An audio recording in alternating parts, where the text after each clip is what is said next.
నిలబెట్టుకోవడం కోసం సభ నిర్వహించుకుంటాం, రాజ్యాంగాన్ని కాపాడడం కోసం సభ నిర్వహించుకుంటామని చెప్పి మేము పర్మిషన్ కోసం 7వ తారీఖు నాడే పెట్టాం.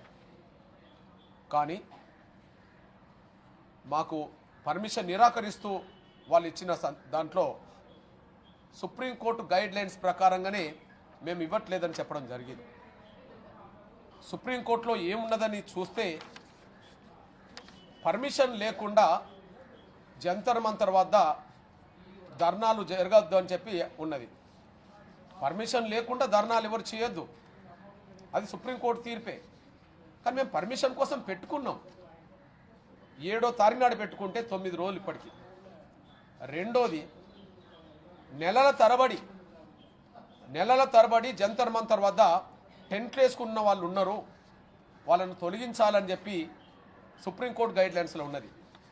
నెలల తరబడి టెంట్లు వేసుకున్న వాళ్ళకి అది వర్తిస్తుందేమో, కానీ రేపు 3 గంటల్లో కేవలం 3 గంటల కోసమే సభకు పర్మిషన్ కోరాం. కాబట్టి ఇది మాకు వర్తించదు. ఇప్పుడు క్యాన్సిల్ చేస్తూ పోలీసులు ఇచ్చిన ఏదైతుందో అది పౌరుల స్వేచ్ఛను హక్కును హరించడమే. ఆర్టికల్ 19(1) ప్రకారంగా భావ ప్రకటన స్వేచ్ఛను హరించడమే. అదే సమయంలో సుప్రీంకోర్టు తీర్పు, సుప్రీంకోర్టు గైడ్ లైన్స్ మేము పెట్టుకున్న దానికి వర్తించదు అనడానికి ఇప్పుడు చెప్పిన 2 సాక్ష్యాలు. పర్మిషన్ లేకుండా ధర్నా చేయొద్దు అనేది వాస్తవమైతే మేము పర్మిషన్ కోరాం.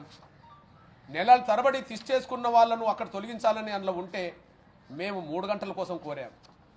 ఇట్లాంటి పరిస్థితిలో అకస్మాత్తుగా నాకు 1 గంటకే పర్మిషన్ నిరాకరిస్తూ నాకు ఈ లెటర్ ఇచ్చి నాతో సంతకం తీసుకోవడం జరిగింది. ఇది చాలా దురదృష్టకరం. దళితులకే ఇది వర్తిస్తుందా? గౌరవ సిజే గారి మీద జరిగిన దాడిని ఈ దేశంలో ఉండబడే దళితులందరూ అందరి ఆత్మగౌరవం మీద జరిగిన దాడిగా భావిస్తున్నాం. 30 కోట్ల మంది దళితులు ఉన్నారు ఈ దేశంలో. గౌరవ సిజే గారు దళితుడు, ఆయన మీద జరిగిన దాడి దళితులందరి మీద జరిగిన దాడిగా భావిస్తున్నాం. సిజే గారి మీద జరిగిన దాడి బయట కాదు, సుప్రీంకోర్టులోనే జరిగింది. ఈ దేశ న్యాయ వ్యవస్థకు సుప్రీంకోర్టే బాస్. అట్లాంటి సుప్రీంకోర్టులోనే సుప్రీంకోర్టుకు బాస్ అనబడుతున్న చీఫ్ జస్టిస్ మీద దాడి జరిగింది. ఇది న్యాయ వ్యవస్థ స్వతంత్రతను దెబ్బతీసే దాడిగా మేము భావిస్తున్నాం. అంతేకాదు, ఇది టోటల్ రాజ్యాంగం మీద జరిగిన దాడి. రాజ్యాంగాన్ని బలహీనపరచాలి, రాజ్యాంగాన్ని నిర్వీర్యం చేయాలని జరుగుతున్న కుట్రలో భాగంగా జరిగిన దాడి. మేము రేపు తలబెట్టింది రాజ్యాంగాన్ని పరిరక్షించుకోవడానికి జరిగే సభ. మేము 3 అంశాలను పరిగణలోకి తీసుకున్నాం. ఒకటి, సిజే గారు దళితుడు, అది దళితుల ఆత్మగౌరవం కోసం పెట్టిన సభ. సుప్రీంకోర్టు న్యాయ వ్యవస్థకు బాస్, అది న్యాయ వ్యవస్థ స్వతంత్రత మీద జరిగిన దాడి, దాని స్వతంత్రతను కాపాడుకోవడం కోసం జరిగే సభ. ఇది టోటల్గా రాజ్యాంగాన్ని నిర్వీర్యం చేసేయడానికి జరిగిన దాడి, రాజ్యాంగాన్ని పరిరక్షించుకోవడం జరుగుతున్న సభ. ఇట్లాంటి పరిస్థితిలో మాకు అకస్మాత్తుగా రేపు పర్మిషన్ లేదని చెప్పి ఇవాళ అకస్మాత్తుగా చెప్పడం జరిగింది. ఇక్కడ మేము భావిస్తున్నది ఏంటంటే, నిజంగానే మేము 7వ తారీఖు నాడు పెట్టుకుంటే అది 8కో 9కో ఏదన్నా అభిప్రాయం చెప్తే ఇవాళ మా కార్యకర్తలు నాయకులు పర్మిషన్ తీసుకునేంత వరకైనా మేము మళ్ళీ లీగల్గా పర్మిషన్ తీసుకునేంత వరకైనా మేము కార్యక్రమాన్ని ఆపుకునే వాళ్ళం. ఎందుకంటే ఇప్పుడు ప్రయాణాల్లో ఉన్నారు. తెలంగాణ నుంచి రావాలన్నా, ఆంధ్రప్రదేశ్ నుంచి రావాలన్నా మా కార్యకర్తలు 99% కార్యకర్తలైనా నాయకులైనా ట్రైన్ల ద్వారానే వస్తుంటారు. దాదాపు 24 గంటల నుంచి మొదలుకుంటే 36 గంటలు 40 గంటలు ప్రయాణం పడుతుంది. ఇప్పుడు విశాఖ నుంచి వచ్చేటోళ్ళు ఉంటారు, శ్రీకాకుళం నుండి వచ్చేటోళ్ళు ఉంటారు, చిత్తూరు నుండి వచ్చేటోళ్ళు ఉంటారు, వరంగల్ నుండి వచ్చేటోళ్ళు ఉంటారు, విజయవాడ నుండి వచ్చేటోళ్ళు ఉంటారు, తెలంగాణలో అన్ని జిల్లాల నుండి వచ్చేటోళ్ళు ఉంటారు. ఇక్కడ వాళ్ళ ప్రయాణమే మినిమం 24 గంటల నుంచి 36 గంటలు మినిమం పడుతుంటుంది. ఇప్పుడు వాళ్ళందరూ మార్గ మధ్యలో ఉన్నారు. వాళ్ళు ఎక్కడికి పోవాలి? మేము చెప్పాం 17 రాత్రి నుంచి 18 ఉదయం వరకు మళ్ళా తిరుగు ప్రయాణం పెట్టుకోండి అని చెప్పాను. 17 రాత్రి నుంచి 17 సభ అయిపోతే 5 గంటల వరకు సభ అయిపోతే 6 తర్వాత 8 నుంచి ఏ ట్రైన్ అందుబాటులో ఉన్నా 18వ తారీఖు నాడు ఏ ట్రైన్ అందుబాటులో ఉన్నా తిరుగు ప్రయాణం పెట్టుకోమని చెప్పి కూడా మేము ఆ సర్కులర్లు ఇచ్చేసాం. అంటే ఎవరిక్కడ ఢిల్లీలో ఉండబడి ఏదైనా ప్రత్యేక పరిస్థితుల రీత్యా కూడా ఇక్కడ ఎవరు ఉండొద్దని చెప్పి మేము సర్కులర్ పంపడం జరిగింది. ఇప్పుడు వాళ్ళు వచ్చిన వాళ్ళు ఉన్నారు ఇప్పటికే, అదే సమయంలో రేపు వచ్చేటోళ్ళు ఉన్నారు, ఈ రాత్రికి దిగేటోళ్ళు ఉన్నారు. వాళ్ళు మార్గ మధ్యలో ఎక్కడన్నా దిగితే వాళ్ళు ఎటు పోవాలి? వాళ్ళు రిజర్వేషన్ చేసుకుంటే ఢిల్లీ ఉండే చేసుకుంటారు.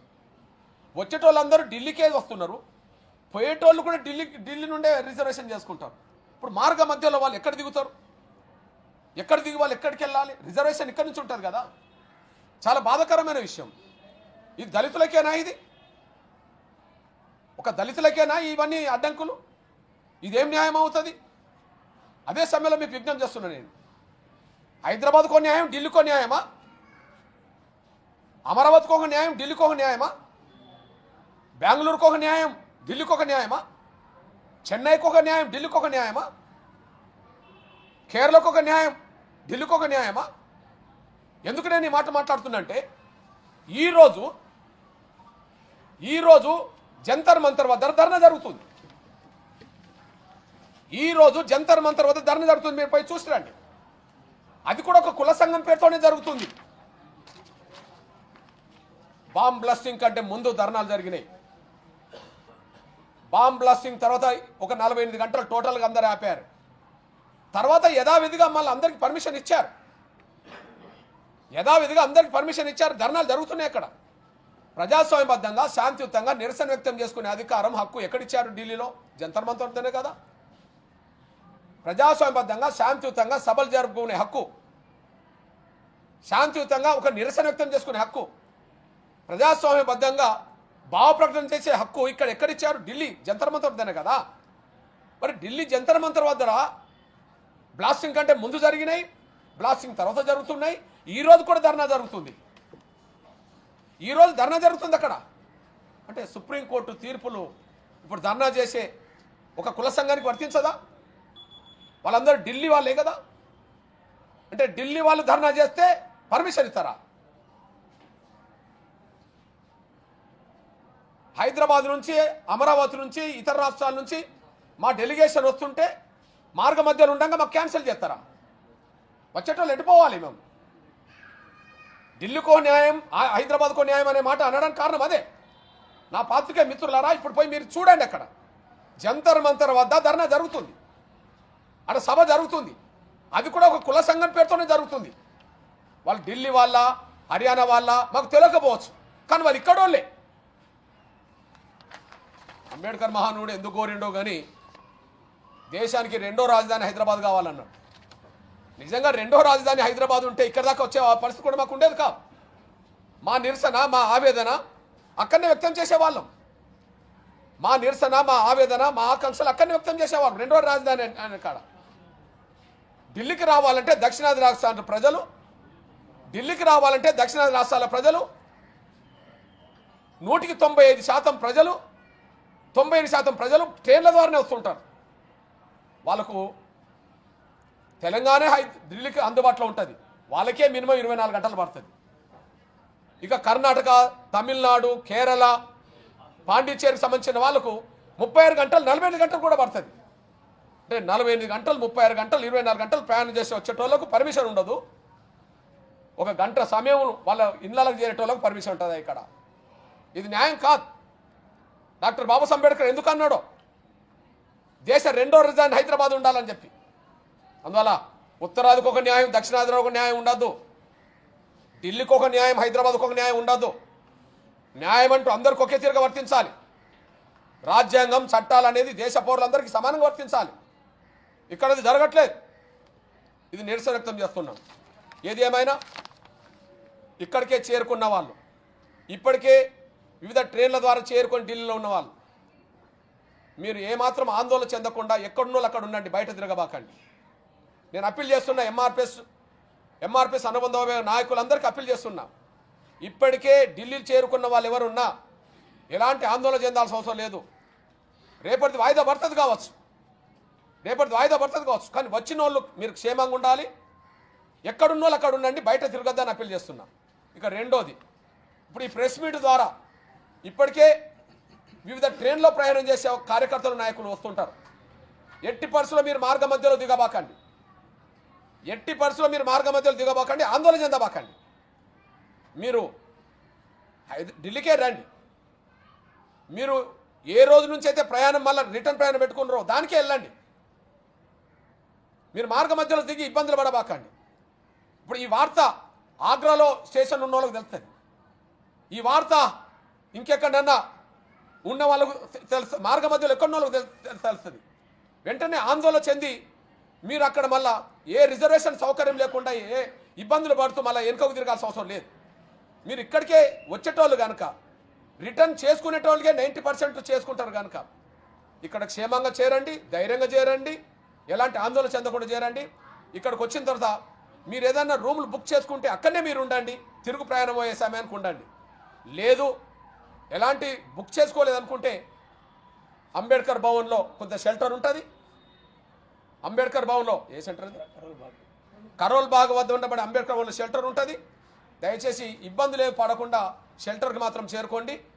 వచ్చేటోళ్ళు ఇప్పుడు వచ్చేటోళ్ళు ఎట్టి పరిస్థితుల్లో వచ్చేటోళ్ళు షెల్టర్కి చేరాలి కానీ బయట తిరగద్దని, ఇప్పటికే వచ్చిన వాళ్ళు కూడా మీరు షెల్టర్లో ఉండాలి కానీ బయట తిరగద్దని చెప్పి నేను అప్పీల్ చేస్తూ రేపు ఏం జరగాలనే విషయంలో మా న్యాయవాదులతో సంప్రదిస్తున్నాం.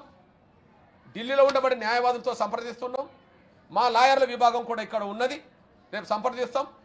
రేపటి వరకు ఎంఆర్పిఎస్ జాతీయ కమిటీ నేతలు ఎవరెవరైతే అందుబాటులో వస్తారో వాళ్ళందరితో ఒక ప్రత్యేక సమావేశం ఇక్కడనే ఏర్పాటు చేసుకొని భవిష్యత్తులో ఏం చేస్తామనే విషయంలో కూడా నిర్ణయం తీసుకుంటాం. ఏది ఏమైనా ఇది పౌర స్వేచ్ఛను హరించడమే అనే విషయం చెప్తున్నాం.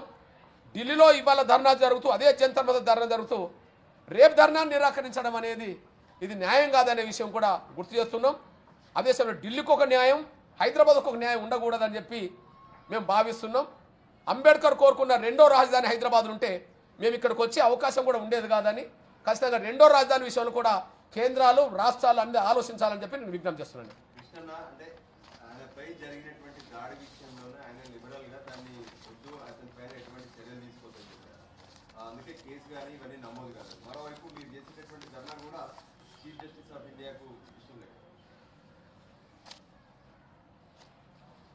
ఇక్కడ మూడు విషయాలు.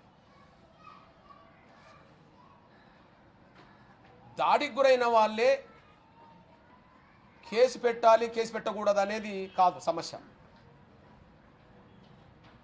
దాడికి గురైంది వాస్తవమైనప్పుడు వ్యవస్థలు తమ పని తను చేసుకుంటూ పోవాలి. దాడికి గురైంది వాస్తవమైనప్పుడు వ్యవస్థలు తను చేసుకుంటూ పోవాలి. ఉదాహరణకు రాజీవ్ గాంధీ గారు దారుణంగా చంపబడ్డాడు. శ్రీమతి సోనియా గాంధీ గారు వాళ్ళందరినీ క్షమిస్తానన్నది. వదిలిపెట్టారా? వ్యవస్థలు వాళ్ళ పని చేయలేదా? ఎక్కడన్నా హత్యకు గురవుతారు, వాళ్ళ కుటుంబ సభ్యులు వచ్చి కేసులు పెట్టము అంటారు. అది హత్య కాకుండా పోతుందా? ఇక్కడ మీ దృష్టికి తీసుకొస్తున్నా. న్యాయ వ్యవస్థ, మానవ హక్కుల కమిషన్, పోలీస్ వ్యవస్థ స్వతహాగా వాళ్ళు కేసులు పెట్టచ్చు. రాజ్యాంగం, చట్టాలు అవి ఉన్నాయి. బాధితుడు గురైన వ్యక్తే కేసు పెట్టాలని ఏం లేదు. అందుకు ఉదాహరణ మీ దృష్టికి వస్తున్నా. నేను స్వతహాగా కేసులు పెట్టిన సంఘటన, 3 వ్యవస్థలు కేసులు పెట్టిన సంఘటన మీ దృష్టికి తీసుకొస్తున్నా. నేను బీహార్ ఎన్నికల్లో ఒక కేంద్ర మంత్రి లలన్ సింగ్ పేదల్ని పోలింగ్ బూత్ల వద్దకు రానివ్వద్దని చెప్పి ఒక స్టేట్మెంట్ ఇచ్చాడు. ఆ స్టేట్మెంట్ వైరల్ అయింది. లలన్ సింగ్ ఆ వైరల్ అయిన దాన్ని ఆధారం చేసుకొని పాట్నా పోలీసులు స్వతహాగా వారు కేసు పెట్టేశారు. ఇది ఎన్నికల కమిషన్కు విరుద్ధం. ఎన్నికల కమిషన్ నిర్ణయాన్ని ధిక్కరించినట్టయిందని చెప్పి స్వయాన కేసు పెట్టారు. ఎన్నికల కమిషన్ పోయి కేసు పెట్టలే, వేరే ఎవరు కేసు పెట్టలే. పేపర్లో, టీవీలో ఆయన మాట్లాడిన మాటలు రికార్డ్ చేసుకొని స్వతహాగా పాట్నా పోలీసులు కేసు పెట్టారు. ఇది నంబర్ సాక్ష్యం. సుమోటో కేసు పెట్టేశారు. నంబర్ 2, మీ అందరికి తెలుసు, తెలంగాణలో రియాజ్ అనే ఒక రౌడీ షీటర్ ఎన్కౌంటర్కి గురయ్యాడు. నిజామాబాద్లో అతని మీద 40 క్రిమినల్ కేసులు ఉన్నాయి. అతను 3 రోజుల ముందే ఒక పోలీస్ కానిస్టేబుల్ చంపాడు. దశాబ్ద కాలంగా ఆయన మీద రౌడీ షీటర్ ఉన్నది. కారణాలు ఏమైనా, ఒకరోజు పోలీసులు అరెస్ట్ చేసి హాస్పిటల్లో పెట్టిన తర్వాత పోలీసుల దగ్గర ఉన్న తుపాకులు తీసుకుంటారని చెప్పి కాల్చి పారేశారు. ఓకే, అది తప్ప ఒప్ప గురించి నేను మాట్లాడతలేను. కానీ హైదరాబాద్లో ఉండబడే మానవ హక్కుల కమిషన్, తెలంగాణ మానవ హక్కుల కమిషన్ మీ పరిధిలో నిందితుడు ఉండగా, ఏది జ్యుడిషియల్ పరిధిలో నిందితుడు ఉండగా ఎలా కాల్చి చంపారని చెప్పి మీరు ఎందుకు జాగ్రత్తలు తీసుకోలేదని చెప్పి పోలీసుల మీద సుమోటో కేసు పెట్టింది కదా మానవ హక్కుల కమిషన్. ఏమన్నా ఆ రియాజ్ వచ్చి, ఏది చనిపోయిన రియాజ్ వచ్చి కేసు పెట్టారా మానవ హక్కుల కమిషన్ దగ్గర? లేదా రియాజ్ బంధువులు వచ్చి ఏమైనా మానవ హక్కుల కమిషన్ ఫిర్యాదు చేశారా? ఏదైనా ఆధారం చేసుకొని చేశారు? పేపర్లను ఆధారంగా చేసుకొని, ఏదైనా ఆధారం చేసుకొని, పేపర్లు వచ్చిన వార్తలను ఆధారం చేసుకొని మానవ హక్కుల కమిషన్ సుమోటో కేసు పెట్టింది కదా. కేంద్ర మంత్రి లలన్ సింగ్ మీద మీడియాలో వచ్చిన వార్తలు ఆధారం చేసుకొని పోలీసులు కేసు పెట్టారు కదా. సీజే గారి మీద జరిగిన దాడి వార్త మానవ హక్కుల కమిషన్ ఢిల్లో చూడలే. సీజే గారి జరిగిన దాడి వార్త సుప్రీంకోర్టు ఏ పోలీస్ స్టేషన్ పరిధిలో ఉన్నదో, సుప్రీంకోర్టు పరిధిలో ఏ పోలీస్ స్టేషన్ ఉన్నదో ఆ పోలీసులకి వార్త తెలియదా? మూడో విషయం, న్యాయ వ్యవస్థ గురించి మాట్లాడుతున్నాం కదా. ఇదంతా సీజే గారి మీద దాడి జరిగిన తర్వాత ఇవన్నీ చెప్తున్నాను నేను. ఇది మూడో విషయం. జార్ఖండ్ హైకోర్టులో ఒక జడ్జికి లాయర్కి మధ్యలో వాగ్వివాదం జరిగింది. హైకోర్టు జడ్జికి ఒక లాయర్ మధ్యలో వాగ్వివాదం జరిగింది. లాయరు జడ్జి మీద వాగ్వివాదాన్ని దిగుతేనే అక్కడ హైకోర్టు జడ్జీలు అందరూ కలిసి ఆ న్యాయవాది మీద కోర్టు ధిక్కారణ కేసు పెట్టారు. జడ్జీలందరూ కలిసి కోర్టు ధిక్కారణ పెట్టారు. ఇక్కడ మీ దృష్టి తీసుకొస్తున్నా నేను. పోలీసులకు సుమోటో కేసు నమోదు చేసుకునే అధికారం ఉన్నది. కేంద్ర మంత్రి కేసు పెట్టారు, ఎవరు ఫిర్యాదు చేయలే. అదే సమయంలో మానవ హక్కుల కమిషన్కు ఎవరు ఫిర్యాదు చేయకపోయినా పేపర్లో టీవీలో వచ్చిన వార్తలు ఆధారం చేసుకొని కేసు నమోదు చేసుకుని చరిత్ర ఉన్నది. అది రియాజ్ ఎన్కౌంటర్ సాక్ష్యం. అదే సమయంలో ఒక హైకోర్టు జడ్జితో గట్టిగా వాదిస్తేనే జార్ఖండ్ హైకోర్టు జడ్జీలందరూ కలిసి ఆయన మీద కోర్టు ధిక్కారణ కేసు పెట్టేశారు. సుప్రీంకోర్టు చీఫ్ జస్టిస్ మీద బుట్టుతో దాడి చేస్తే పోలీసులు సుమోటోగా తీసుకోరా? సుప్రీంకోర్టు చీఫ్ జస్టిస్ మీద దాడి జరిగితే ఢిల్లీలో ఉండబడి జాతీయ మానవ హక్కుల కమిషన్ సుమోటోగా కేసు నమోదు చేయదా? ప్లీజ్, అట్లా కాదు నేను చెప్పేది. కేసు నమోదు కాలేదంటున్నా నేను. కేసు చట్టం ఏం చేయాలంటున్నా నేను. కేసు నమోదు చేయాలని, కేసు నమోదు చేసానని చెప్పానండి. కేసు నమోదు చేస్తే అది బెయిలబుల్ సెక్షన్ అయితే వదిలిపెట్టేశాను. కేసు నమోదైందా లేదంటున్నా నేను. ఆయన మాట అన్నాడు కాబట్టి మేము వదిలిపెట్టడం అనేది కాదు కదా. ఇప్పుడు న్యాయ వ్యవస్థ హైకోర్టు జడ్జి మీద జరిగిన వాగ్వాదానికి కేసు పెడుతుంది. ఇక్కడ బూటుతో దాడి చేస్తే కేసు పెట్టదు. కేంద్ర మంత్రి మీద ఒక మాట మాట్లాడినానికి కేసు పెడతారు. ఇక్కడ బూటుతో దాడి చేస్తే పోలీసులు కేసు పెట్టారు. ఒక రౌడీ షీటర్ ఎన్కౌంటర్ అయితే మానవ హక్కుల కమిషన్ కేసు తీసుకుంటుంది. ఒక సీజే దాడి జరిగితే కేసు తీసుకుంటుంది మానవ హక్కుల కమిషన్. ఇవన్నీ వ్యవస్థలో వివక్షత. సీజే గారు దళితుడు కాబట్టినే ఈ పరిస్థితి వచ్చింది. మేము దళితులం కాబట్టి పర్మిషన్ నిరాకరించడం జరిగింది. లేకపోతే ఇవాళ ఒక కుల సంఘం మీటింగ్ పెడుతుంది బ్రదర్ అక్కడ. ఇప్పుడు మా సుప్రీంకోర్టు గైడ్ లైన్స్ ఇప్పుడు ధర్నా జరిగే వాళ్ళకు వర్తించదా? సుప్రీంకోర్టు గైడ్ లైన్స్ ఎక్కడైతే ఇప్పుడు జంతర్ మంతర్ ఉంటుందో ఆ జంతర్ మంతర్ దగ్గర ధర్నాకు అది వర్తిస్తుందా? నిన్నటి వరకు లేనిది ఇవాళ లేనిది రేపట్లో వర్తిస్తుంది. ఎల్లుండి ఇదే చెప్తారా? మాకు కాకుండా ఎల్లుండి ఇదే చెప్తారా? చెప్పలేరు కదా. ఏదైనా సరే తప్పకుండా రేపు మా భవిష్యత్ కార్యాచరణ రూపొందించుకుంటాం. మా లాయర్లతో సంప్రదిస్తాం, మా ఎగ్జిక్యూటివ్తో మాట్లాడతాం. భవిష్యత్తులో మా కార్యక్రమాన్ని ఎట్లా చేయాలని డిసైడ్ చేస్తాం. Thank you.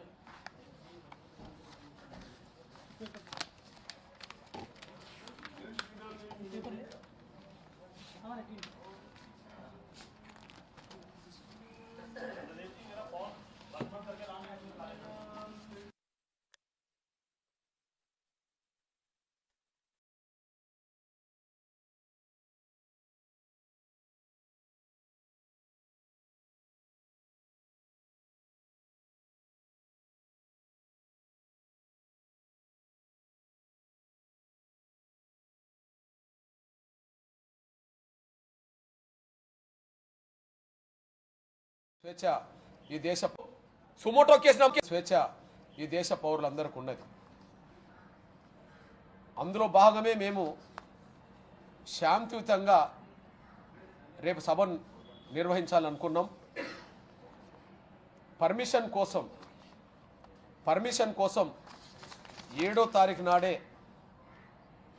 కేవలం ఒక 500 మంది తెలంగాణ ఆంధ్రప్రదేశ్ నుంచి మా కార్యకర్తల నాయకులు వస్తారు. 2 గంటల నుంచి 5 గంటల వరకు కేవలం 3 గంటల వరకే 3 గంటలే మేము సభ నిర్వహించుకుంటాం. గౌరవ సీజే గారికి సంఘీభావంగా సభ నిర్వహించుకుంటాం. దళితుల ఆత్మగౌరవాన్ని పరిరక్షించుకోవడం కోసం సభ నిర్వహించుకుంటాం. న్యాయ వ్యవస్థ స్వతంత్రతను నిలబెట్టుకోవడం కోసం సభ నిర్వహించుకుంటాం.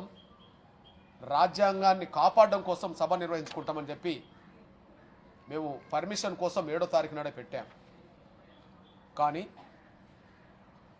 మాకు పర్మిషన్ నిరాకరిస్తూ వాళ్ళు ఇచ్చిన దాంట్లో సుప్రీంకోర్టు గైడ్ లైన్స్ ప్రకారంగానే మేము ఇవ్వట్లేదని చెప్పడం జరిగింది.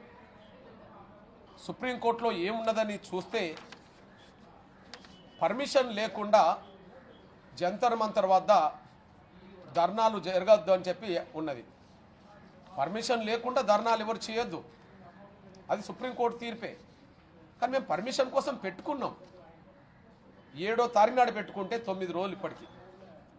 రెండోది, నెలల తరబడి జంతర్ మంతర్ వద్ద టెంట్లు వేసుకున్న వాళ్ళు ఉన్నారు, వాళ్ళను తొలగించాలని చెప్పి సుప్రీంకోర్టు గైడ్ లైన్స్లో ఉన్నది. నెలల తరబడి టెంట్లు వేసుకున్న వాళ్ళకి అది వర్తిస్తుందేమో, కానీ రేపు 3 గంటల్లో కేవలం 3 గంటల కోసమే సభకు పర్మిషన్ కోరాం. కాబట్టి ఇది మాకు వర్తించదు. ఇప్పుడు క్యాన్సిల్ చేస్తూ పోలీసులు ఇచ్చిన ఏదైతుందో అది పౌరుల స్వేచ్ఛను హక్కును హరించడమే. ఆర్టికల్ 19(1) ప్రకారంగా భావ ప్రకటన స్వేచ్ఛను హరించడమే.